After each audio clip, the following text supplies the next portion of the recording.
talk is look at the relationship between democracy and socialism, and then look specifically at the mantra that we always hear, speak truth to power. The essence of socialism is democracy. As Marx defined it, socialism is the self-emancipation of the working class. He said in the Communist Manifesto, the first step on the road to communism is to win the battle of democracy. Or as Rosa Luxemburg put it, where the chains of capitalism are forged, there they must be broken. What we're talking about in socialism is the transformation of the relations of production at work and throughout society. People need to take power. Power cannot be handed to people.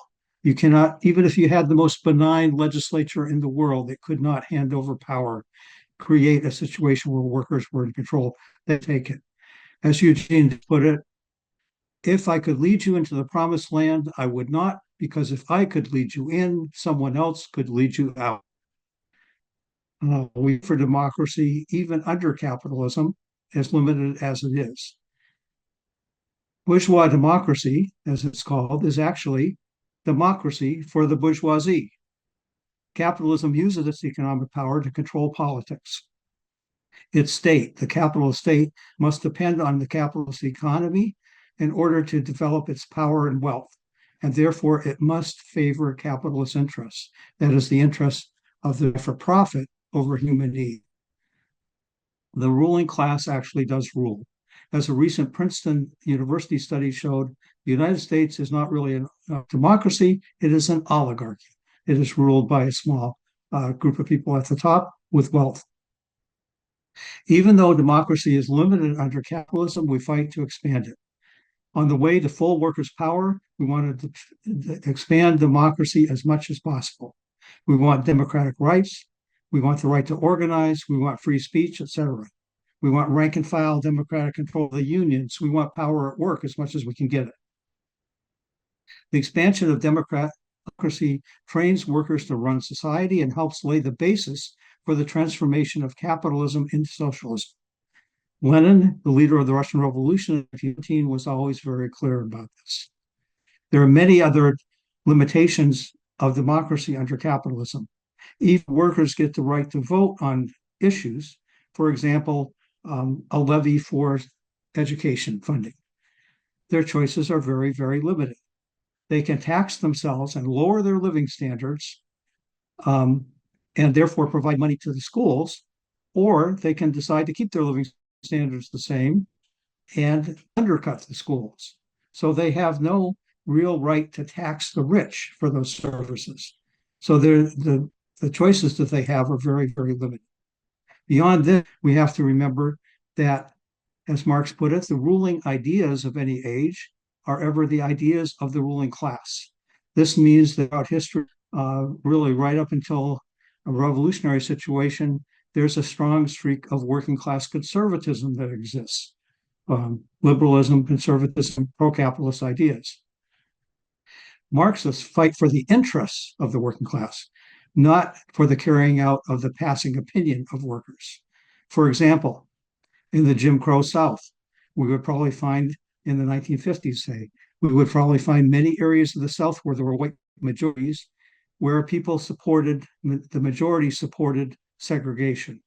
We, of course, oppose segregation. We oppose racism. We support the civil rights movement, whether that's the opinion of the majority of people at that given time or not. So again, we fight for the interests of the working class, no matter what the passing opinion is of workers under capitalism. When workers actually take power and after revolution, what we want to achieve is a dictatorship of the proletariat, as Marx, Engels, Lenin, and others called for. This means that it is only the working class that has the power politically.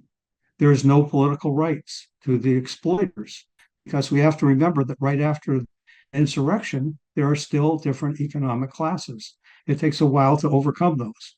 And as long as there are exploiters still around, they will try to use whatever they can to subvert the transition to communism. Therefore, we don't want to allow them inside the worker state to destroy that progress towards communism. We want a working class democracy, not a multiracial, or no, excuse me, yes, a multiracial, but not a multi-class democracy. Even under the dictatorship of the proletariat, choices will be limited. As the revolution grows throughout the world, there will be less pressure for military conflict, and therefore a worker state will be able to move more and more towards human needs rather than profit and military expenditure. But for a while, those choices will be limited by the need to defend the revolution. Once the revolution spreads internationally and the classes have withered away, the state will wither away.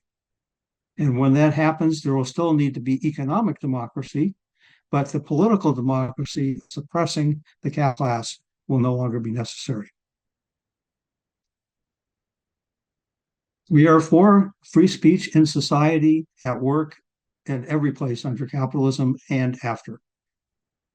Free speech is necessary for organizing. However, it is necessary but not sufficient. We want free speech in order to obtain power. Too often, freedom of speech is used by the ruling class and its hangers on, those who support it, to restrict our power. We'll get into that in just a minute. The liberal attitude towards free speech, the pro-capitalist attitude towards free speech, is that it accepts ruling class role. The role of activists, it says, is to, quote, speak truth to power. That is, ask politely reforms from the ruling class. Some people see this as radical because people are open and honest about their desires. It is, in fact, however, a subservient slave mentality. It is an appeal to the goodwill of the ruling class, which has no goodwill. Oftentimes, this is even followed up when some supposedly good legislation is passed by some liberal legislator. The liberals will write to us and say, please send a letter in appreciation and thank you to the politicians who have just passed this law. Another aspect of the liberal idea of free speech is that they call for free speech for Nazis. They forget that the doctrine of free speech is a limitation on government action, not a limitation on popular action. The doctrine of freedom of speech should not be used to limit action against Nazis, etc. Those Nazis would use free speech to destroy free speech and attack people of color, Jews, leftists, feminists, etc. The idea of speaking truth to power is ineffective. The ruling class rules in the interest of capital. The concessions from the ruling class come from threats to wealth and power, not polite requests. As Frederick Douglass, the great abolitionist, put it, power concedes nothing without a demand. Without struggle, there is no progress. Find out just what any people will quickly submit to, and you have the exact measure of the injustice and wrong which will be imposed on them. Winning political demands is similar to winning labor demands. Bosses give what they feel they must to placate the masses and keep the system going and the profits coming in. Just as it is the threat of strikes that bring increased wages, it is the threat of disruption that brings political concessions from the ruling class. One form of disruption is the mass disruption of the hegemony of ruling class ideas. One reason that the US pulled out of Vietnam, for example, was fear of the mass radicalization of a generation. Oftentimes, unfortunately, free speech is used against mass disruptive movements. It was freedom of speech that was won by mass movements. It was a concession to disruption. Examples of this abound. The industrial workers, the world speech campaigns in the early 1900s, mostly in the West, the free speech movement in Berkeley in 1964, really throughout history, many examples. The ruling class oftentimes now uses this concession of free speech that it gave to protect itself against further disruption. It was a concession to disruption, and now they want to use it against disruption. The ruling class and its hangers-on say, all you can do is appeal to us. You have no right to force us to act. In practice, of course, the ruling class limits free speech, permits for rallies, firing and expulsion of workers and students who protested against around Palestine, etc., pretends to be for free speech. Biden made this clear in talking about the actions on college campuses around Palestine. He said, dissent must never lead to disorder. There is a right to protest, but not the right to cause chaos. The Washington State Patrol followed this up when Palestinian activists blockaded the freeway in Seattle a few months ago. He said, while free speech is a sacred right in our democratic system, protests that have illegally caused the closing of our freeways is not about the right of free speech or assembly. There can be no doubt that the Washington State Patrol respects and protects these rights. This is about holding people accountable for unlawful and dangerous acts.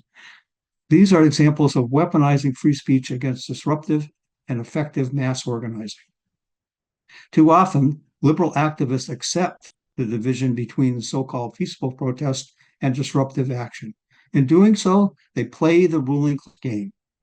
The Marxist attitude is that we defend and expand freedom of speech against government intrusion. However, we also defend and expand disruption. We may have differences on what are the best tactics at any given time, but we defend the principle of disruption. In an undemocratic system, which is bourgeois democracy, it is right to disrupt. This is the only way we can exercise democratic power. Our right to disrupt should be defended as much as the right to speak. We need to argue this point with other activists. Marxists reject the current structure of minority rulers and subservient masses. We are for the complete overthrow of that order. We therefore oppose the legitimization of that order, which is expressed in the division between supposedly good and bad protest. So we need to say that do not let the ruling class, liberal activists, weaponize free speech against disruptive protest. Reject the mantra, speak truth to power. Instead, speak truth to the powerless so that they can become powerful.